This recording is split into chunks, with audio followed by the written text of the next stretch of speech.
Hello friends, welcome to doctor Gupta academy. आज हम लोग नॉइज के बारे में जानेंगे। नॉइज सब जानता है, आप भी इस बारे में जानते हैं, लेकिन कम्युनिकेशंस में इसका क्या प्रभाव है उसको हम लोग आज बहुत अच्छे तरीके से समझने की कोशिश करते हैं। कम्युनिकेशन का अर्थ होता है शोर, मतलब वह तत्व जो संदेश को सही आदान प्रदान होने में रुकावट पैदा करता है, जो संचार की प्रभावशालीता को कम करता है, मतलब उसकी इफेक्टिवनेस को, कम्युनिकेशन की इफेक्टिवनेस को अगर कम करता है, डिक्रीज करता है, तो उसे हम नॉइज के नाम से जानते हैं। नॉइज तीन तरह का होता है, फिजिकल नॉइज, दूसरा साइकोलॉजिकल नॉइज, तीसरा सेमेंट्रिक नॉइज। फिजिकल नॉइज वैसे नॉइज को कहते हैं जो भौतिक बाधा, मतलब एक्सटर्नल बाधा के कारण उत्पन्न होता है, जो संदेश को सुनने, देखने, समझने में कठिनाई उत्पन्न कर फिजिकल नॉइज कहेंगे। इसका उदाहरण है ट्रैफिक का शोर। आप ट्रैफिक में गए, वहाँ बहुत शोर हो रहा है, तो उससे आप देखेंगे कि आपका कम्युनिकेशन इंटरप्ट होगा।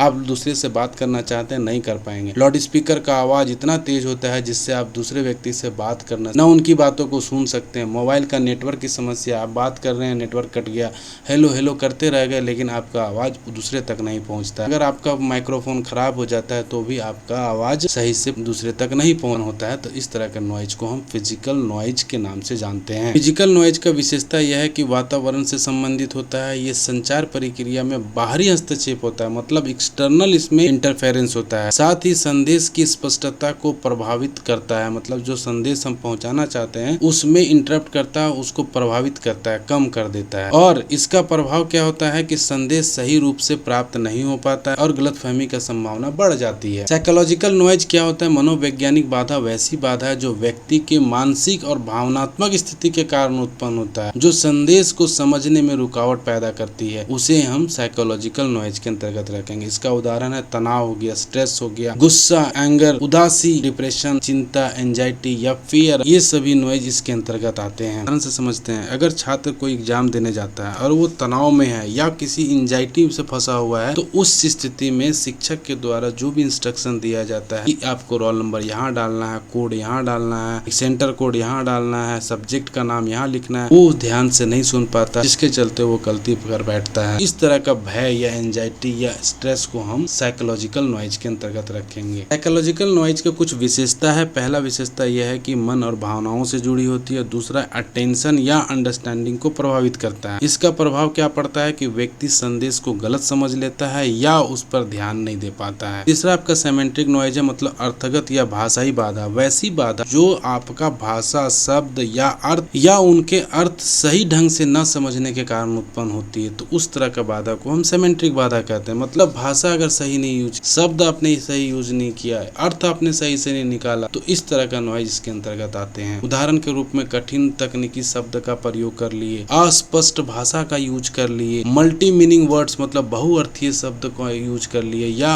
अनुवाद हमने गलत तरीके से कर दिया। नॉइज हमारा कम्युनिकेशंस को कमजोर करता है, हमारे कम्युनिकेशंस का बैरियर के रूप में काम करता है। अगर कोई शिक्षक किसी क्लासरूम में जाते हैं और वो तकनीकी शब्द, अधिक से अधिक तकनीकी शब्द का प्रयोग करते हैं अपना इमेज बनाने के लिए, छात्र को कुछ समझ में नहीं आता, उसे कुछ पल्ला ही नहीं पड़ता है, तो इस तरह से प्रभावित होने वाले संचार को सेमेंट्रिक नॉइज के अंतर्गत रखा जाएगा। सेमेंट्रिक नॉइज का विशेषता है कि भाषा और अर्थ से संबंधित होता है। दूसरा है कि ये सेंडर और रिसीवर दोनों अलग अलग मीनिंग समझ लेते हैं। एक ही शब्द का दोनों अलग मीनिंग निकाल के बैठे हुए रहते हैं। इसका प्रभाव क्या पड़ता है कि संदेश का अर्थ बदल सकता है या गलत व्याख्या हो सकती है। अब हम लोग कंपैरिजन टेबल से समझते हैं कि तीनों नॉइज में क्या क्या अंतर है। फिजिकल में कहता है कि बाहरी बाधा के कारण उत्पन्न होता है, इसका मुख्य कारण वातावरण है। इसका उदाहरण जो है ट्रैफिक, शोर, नेटवर्क समस्या, ये सभी उदाहरण है। साइकोलॉजिकल नॉइज मतलब मानसिक बाधा है, ये वो तनाव और भावनाओं के कारण उत्पन्न होता है, गुस्सा, चिंता, भय, इसका उदाहरण है। सेमेंट्रिक नॉइज क्या होता है? मतलब भाषा संबंधी बाधा है, शब्द का गलत अर्थ के कारण उत्पन्न होता है, कठिन शब्द, अस्पष्ट भाषा का यूज करते हैं, इसका उदाहरण है। अब हम लोग तीनों नॉइज को समराइज करते हैं और एक एक लाइन में उसको समझने की कोशिश करें। पहला फिजिकल नॉइज मतलब इन्वायरमेंट रिलेटेड बैरियर होता है। साइकोलॉजिकल नॉइज मतलब माइंड इमोशन रिलेटेड बैरियर होता है। सेमेंट्रिक नॉइज मतलब लैंग्वेज एवं मीनिंग रिलेटेड बैरियर्स होता है। अगर हम लोग एक पंक्ति में तीनों नॉइज को समझना चाहें तो फिजिकल नॉइज वातावरण से, साइकोलॉजिकल नॉइज मनोस्थिति से और सेमेंट्रिक नॉइज भाषा एवं अर्थ से उत्पन्न होने वाली संचार बाधाएं हैं। अगर मेरा वीडियो आपको अच्छा लगा तो आप कमेंट करके बताएं, साथ ही वो पॉइंट बताएं जिसके बारे में आपको दिक्कत हो रहा है, मैं उसका भी वीडियो बनाऊंगा और आपके तक पहुंचाऊंगा। अगर मेरा वीडियो अच्छा लगा तो आप कम से कम एक व्यक्ति तक शेयर करें ताकि उनको भी मदद मिल सके। आज के लिए इतना ही, बहुत बहुत धन्यवाद।